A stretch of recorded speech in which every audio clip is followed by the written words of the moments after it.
Hi guys, Sean here at Go Big Bore or Go Home. What you are looking at is a legitimate, early 20th century made Colt Single Action Army. This isn't a repro, this isn't a modern reproduction. This is not made by any other company. We're going to start over.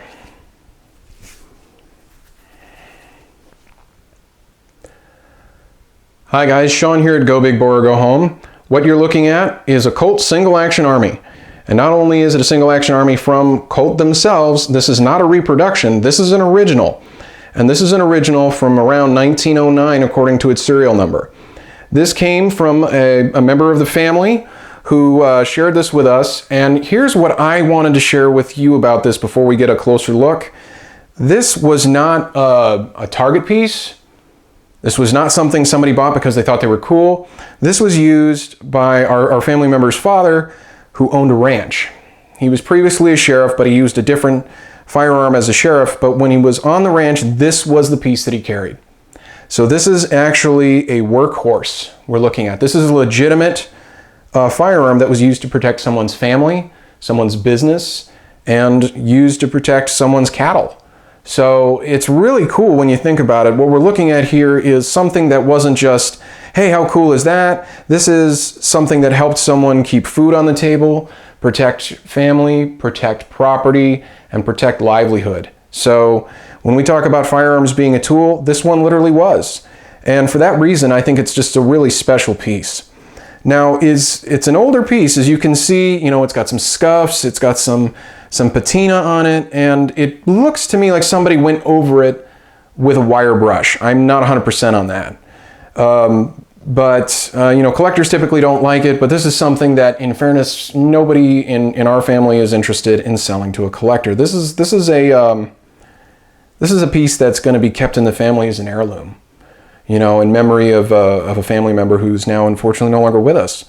So it's really just, I think, something kind of neat. Now, also, again, not being a reproduction, this is a legitimate early 1900 version of this. This is what people carried at that time when they bought one of these. This is similar to what they had in the Old West. One of the things that I think is really interesting is when you look at it, it's a little hard to see, but there's some writing here. I'm going to get up close. Right up there. It's tough to make out, and I had to look really careful. But it gives the caliber as a caliber called .38 Winchester Center Fire, or .38 WCF. Now, this is more commonly known as a cartridge called .3840.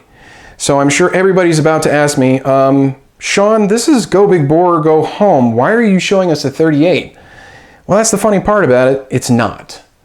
For reasons known only to Winchester, and I honestly don't know, I tried to figure it out, the .3840 is actually a .40 caliber cartridge. So this is just barely at that limit of big bore for us, and they're bottlenecked, which is really interesting. If you've ever seen a .4440 cartridge, which was very popular in the Old West, the .4440, which was named for being a .44 caliber with 40 grains of black powder, has a slight, very, very small bottleneck right around here. And this one, I'm going to bring it up close, you can see has a very profound bottleneck. So, and that's because it's a .40 caliber cartridge, and it's really basically coming off of like the .4440 cartridge, so it's neck down.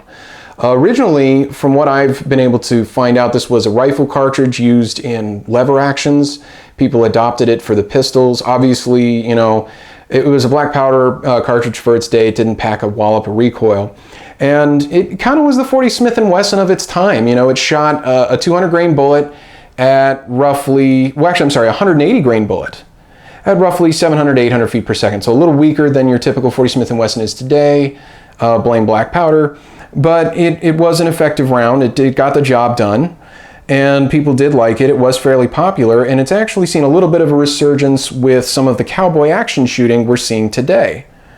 And if you go on John Linebaugh's website, not only does he talk about doing, you know, 475s, 500 Linebaughs, and its maximums, but he mentions the .45 Colt and the .3840 as being one of the older black powder cartridges that, as he says, has been woken up. He'll do a 5-shot conversion and you can load them hot. My suggestion is, unless you have the 5-shot cylinder, don't do that. This firearm definitely would not be able to handle something like that. It was never intended to. Now, I'm going to grab a couple of the spent cartridges. As you can see, the spent casings here, you can see that bottleneck.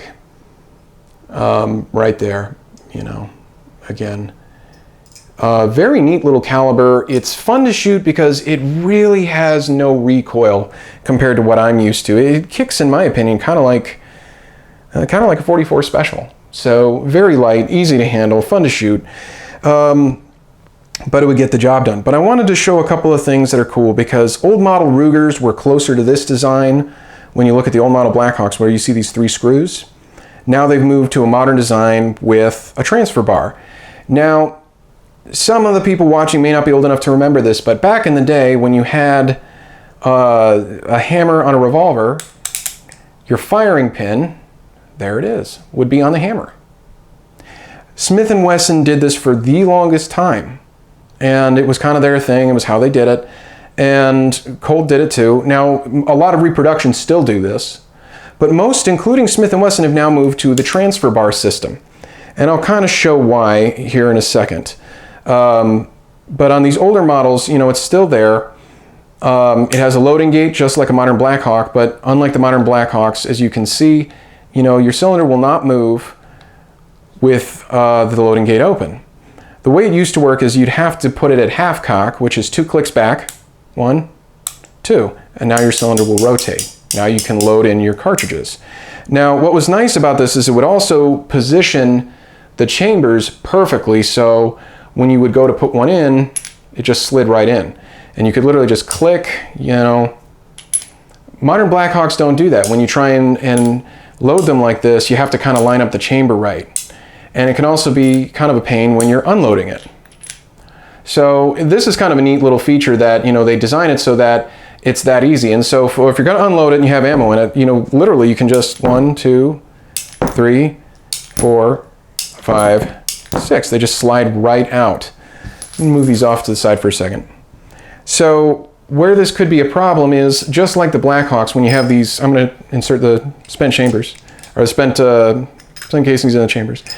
Just like a Blackhawk, you know, it unloaded with an extracting rod. So if you were in the middle of a gunfight, say, in the Old West, and you had a Colt Single Action Army, not only, you know, we'll just kind of put it down there.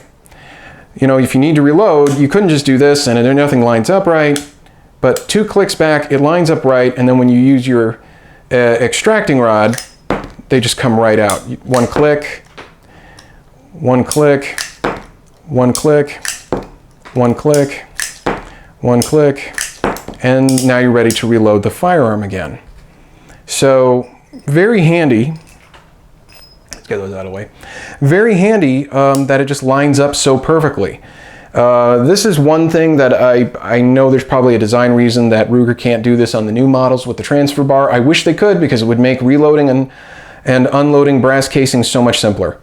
So kind of a cool feature. Definitely cool for its time, definitely showing that Colt was designing this firearm for people who needed to realistically use it in a dangerous position. You know, this was designed as the M1873 for the Army, hence the name Colt Single Action Army, also known, of course, as the famous Peacemaker. A couple other cool things about it. It's got a notch sight here in the rear. So it is unloaded, and again, there's nobody behind the camera. You can see there's a notch right there, and that's your rear sight. On the front sight, you can see it's just a blade. So very simple sighting system, very reliable sighting system. It's not going to get knocked loose or anything like that. And, you know, for anybody who just needed a handgun to be a workhorse for all things you'd need it, it's perfect. Now, one thing I think is amusing about the clicking is, if you've ever watched any Hollywood movie, you know they love to make a firearm click and click and click and click. You know, it's like the gun shows up and it's like, comes on screen like click, click, click, click, click. You know, it drives me nuts. But the old actions do have a lot more clicks. If you're more familiar with BFRs and new model Rugers, you know, it's literally click, click, 2 clicks back. And if you listen, there's 5 here. Watch this. 1, 2, 3,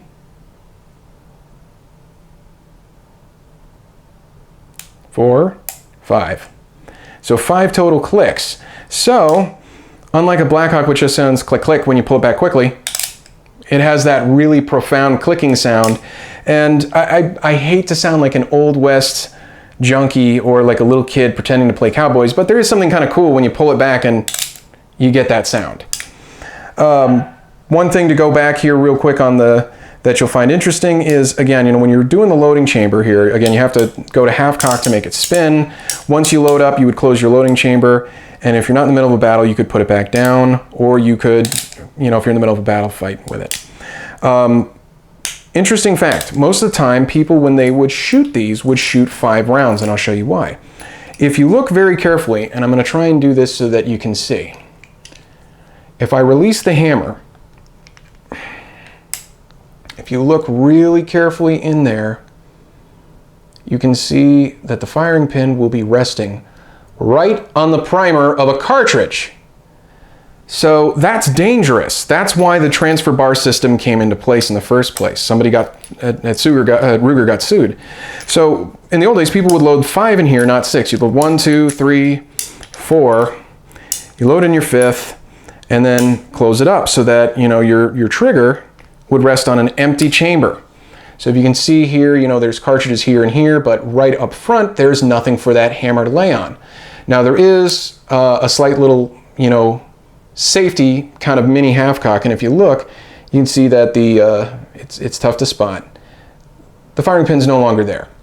Whereas to, you know, here, if you, I don't know if we got enough light, you can see it's there.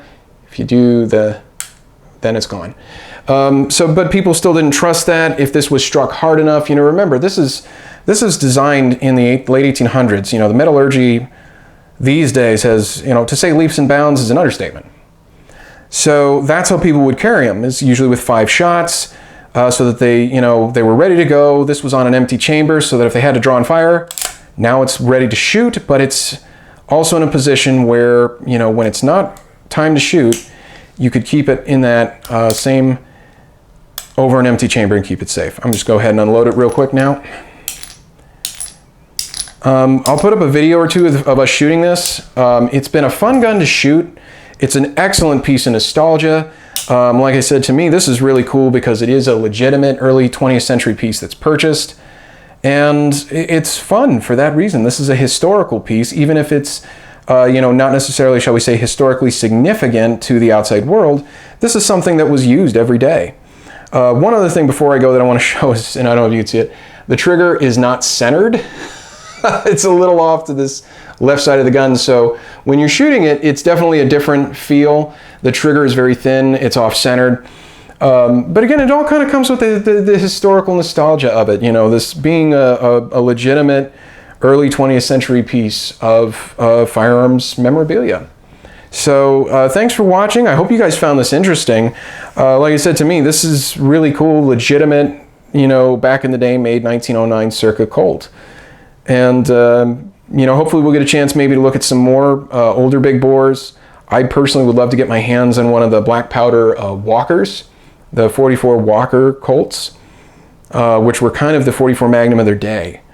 But we'll see what we can stir up. Thanks for watching, and remember, guys, go big bore or just go home.